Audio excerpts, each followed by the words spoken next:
Shut up and sit down.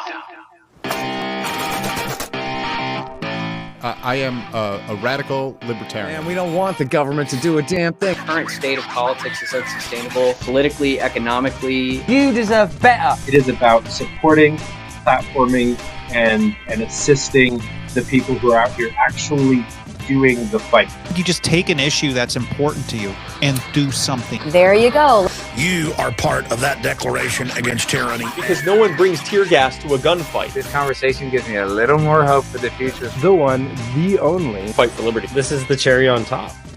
This is FSM.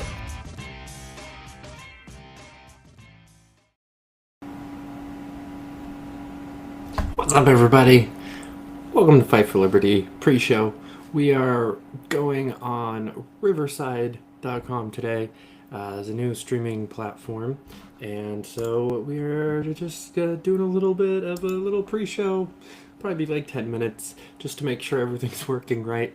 We've got an awesome guest and a great show for tonight at the normal time at 8 Central, 9 Eastern. So I just want to make sure that nothing goes wrong with that. We're doing a little bit of a pre-show. I'm going to talk about our new sponsor and some of our upcoming guests that I'm super duper excited about. We've got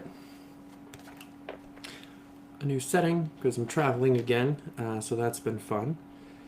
Tonight's show, as most of you probably know, is with the one and only, the great Spike Cohen. Like, tonight's show is going to be awesome. Every time he comes on the show, it is a great time, and it's been like over a year since I've had him on, I think. So definitely had to fix that. You can definitely make sure that you go and check out last week's episode when we're done. It was with the chair and vice chair of the Classical Liberal Caucus. Sergio and Tommy, they did a great job just kind of explaining what their organization is about and kind of where it's headed now. So you guys can go check that one out, but don't get too invested because there's not enough time left until this week's episode starts. So maybe just cue it up and then watch it after, or whatever floats your goat. I'm going to take 1 second. You guys will hear about this later on in a much more rehearsed and well put together way, but I want to talk to you guys real quick about Wendy Higdon. She is running for state senate in Kentucky, and this is a really fun race and a really cool opportunity for everybody in the movement and in the party that wants to maybe get involved a little bit. Wendy is the founder of the Louisville Tea Party, which she founded as a Democrat. So, there's already, at the beginning of the story, there's that little bit of both sides thing going on. She ran for office as a Democrat in 2014, or in 2012, and was sued off the ballot by the Democratic Party. And 2014 rolls around, and she's still active and getting bombarded and blasted in the media by Mitch McConnell.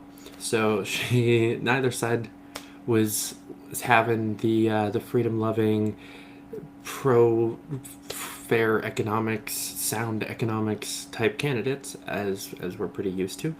So she joined the Libertarian Party in 2014, and it took a step back from politics, as a lot of us do after years and years and years of running, kind of get burnt out. But she's reinvigorated and back in it thanks to, I don't know how much credit he can take for it, but Ken Moulman gives himself a decent amount of credit, and I'll give it to him because he's a great guy. He's former chair of LP National. He's the current chair of LP Kentucky. He is one of the main people behind the Civi CRM project and really just trying to make the Libertarian Party competent with their data and their technology. So love Ken, love everything that he's done for the party, and just his endorsement on this was enough for me to get involved. But also got my good friend Jeremy Ficklin is on the team. It's in Kentucky, which is one of my favorite states. My best friend lives there. A lot of my good friends live there. So I'm personally very excited about this. It is a three-way race in a fairly small district in a special election to fill a vacancy. So the election day is December 19th. There's less than a month left in the campaign. projected turnout for this is stupid low. Okay. And when you take that and you compare it to the fact that registered libertarians in the district is a few hundred and almost about a third of the projected turnout. Obviously, we're not going to get all of the libertarians out to vote, but if we get most of them, we're already, running neck and neck with the other two candidates, doing a pretty good job. We have a strong likelihood of getting about as many voters out for this random one-off special election in the middle of December as the other two candidates do. It's a blue district typically, so it's definitely skewed a little bit in that direction. The Republican has had a crash and burn for, honestly, since like 2 days after the nomination went through and he was put on the ballot. It got found out that he was making a whole bunch of super misogynistic comments on Facebook, and so rightfully so, a lot of people are dismayed. So at the moment they are raising money for three main things. First thing is we're going to send a mailer out to all of those almost 400 registered libertarians in the district to let them know that there is a candidate that they need to go support. And they don't always answer the phone or answer the doors, but they read their mail, and when they're told to go vote, they usually go vote. A lot of these people, I've been combing through the data. Another thing is yard signs. We need yard signs around the district and supporters' houses and key, intersections. You guys have seen political season before, but this time, it's a special election. It's not just one sign in like a myriad of a bunch of signs. You're going to see max 3 there, right? This is like the only election going on for the rest of the year that I'm aware of. I'm sure there's a few others, but this is the only one that I know about. And definitely the only one in the area at the time.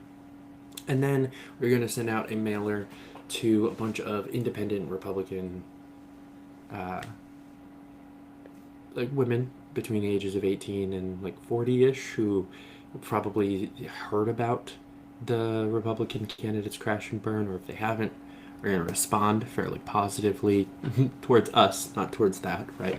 And running a woman for the office is a little bit of a bonus, especially when it comes to that specific critique. And so we have a real shot at doing something serious here in this race, and we need all the help we can get. So the website's right here, as you can see it right there, wendy4ky.com/donate. Go give her a couple bucks, couple $100. If one of you guys can donate if all of you guys together, but if one of you guys can donate $400 tonight, that takes care of that first mailer pretty much. A little bit more than that, but it's $450, right? To get them printed and mailed out. And that, again, if we can get all of those people out to the polls with the projected turnout, that puts us already in the running, possibly already in second. And then we just have to pull from the other voters to kind of make the rest of it happen. So go to the website, check her out, read her platform. It's a great platform. Sound, mostly election reform is kind of her main issue. And yeah, go check that out. wendy4ky.com/donate and help her out. As always, tonight's episode is going to be sponsored by Blood of Tyrants Liquid Freedom, as well as I sip on it throughout our whole conversation. Go check them out as well. drinkbloodofTyrants.com and get yourself a case. I've gone through an entire case in the last week, which is problematic. I realize that that's more than one a day, and should probably cut back a little bit. Next week, we have Amanda Griffiths from the LP Alliance coming on to talk to me and all of you wonderful, wonderful people about the LP Alliance and their mission and what they're trying to do. And I'm excited for that one because I've talked to a bunch of members of the organization, hung out on a couple of their like calls. I've been in their Discord for a little bit, but I've never really had someone pitch it to me fully. So I'm really excited to just get the nitty gritty, like what's the point, right? Like in an actual like pitch style, not just conversation, not just like telling your friend what you're up to, but in a real, rehearsed-ish and polished way of trying to convince someone of something. I feel like I can be kind of hard to convince. I'm a little bit stubborn, often. Friends and family will corroborate that one for sure. So it should be fun. I don't have any issues with their organization. I'm also not like actively a supporter either. I'm like right in the middle there, and I will be giving some pushback for sure. I'm not just gonna let her run away with that interview, but I'm also not gonna be like a hostile interview, because we don't do that on this show, right? We have fun. We talk to people who are doing cool things out in the world, and we try to figure out, what made them do it, how they're doing it, how other people can either help them do it or do it themselves. That's the point of this show.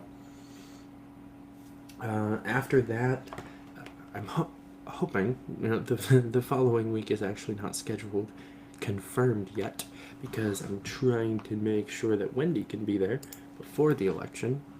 But then the week after that, we have Mr. Freedom for Us for All on Twitter.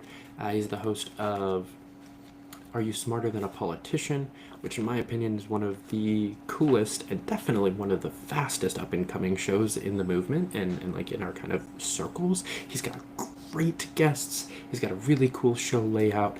It's super fun. I've been on it twice and just can't talk enough about how awesome of a show Are You Smarter Than a Politician? It's catchy, it's fun, and the guests that he's been able to bring on there just in the short period of time that they've been doing it, in my opinion, is kind of crazy. It took me years of doing this show to get some of those people, and he's got people that I still can't get. So go check out that show also, but then come on back. He'll be here on the 17th of December, and that'll be a really fun episode. Tonight, of course, Spike is going to be a good time. I think this worked. I double-checked it on Twitter. I need to double-check it on Facebook. That's the only one that I'm not sure if it went through. But I will do that once I'm off. Way to go, Riverside. How do you guys like the new setup? We've got the background and just kind of the auto border instead of the really like intricate background and border thing that I had always created. It's going to be a little bit different of a layout and screen tonight. So let me know in the comments what you think about it compared to previous episodes. Maybe go back and watch a little bit of Sergio and Tommy and see what you think. I think I had the right background. It's always weird when there's two guests. I have to redo everything. So maybe go back a few more episodes. Or like Nick Namath or Lou Perez. Those were great episodes, both of them. Lars Mapstead. Those are like my last three. And great interviews, honestly. Before the hiatus, I feel like I left off on a really high note. So it's fun to be jumping back into it. Getting Spike back this quickly has been awesome. Is going to be awesome because that's Spike. I've never had a bad interview with Spike. So come on back. We got 45 minutes until we go live with him. Thanks so much for tuning in to the pre-show and helping me test everything out. If you guys are watching and you can throw something into the chat.